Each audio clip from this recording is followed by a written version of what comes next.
शौक की खातिर यासिर हुसैन बड़ी मुश्किल में किस तरह से गिरफ्तार हुए, आइए हम बताते हैं आपको इस रिपोर्ट में। मारूफ अदाकार, हिदायतकार और मेजबान यासिर हुसैन ने अपनी सारी जमा पूंजी नए शौक में उड़ा दी है।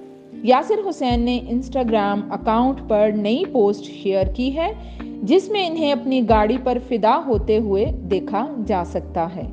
यासिर हुसैन का अपनी इस पोस्ट में बताना है कि ये उन्होंने अपनी सालगिरह के मौका पर नई गाड़ी ली है और उन्होंने ये गाड़ी खुद को बतौर सालगिरह का तोहफा दी है। यासिर हुसैन का मजीद कहना है कि मैं एक खालिस पंजाबी हूँ, मैंने सारे पैसों से गाड़ी अपडेट कर ली है और अब पेट्रोल तक के पैसे नहीं बचे हैं। यासिर हुसैन की पोस्ट वायरल होने के बाद सोशल मीडिया पर इन्हें तरह तरह के मशवरे दिए जा रहे हैं।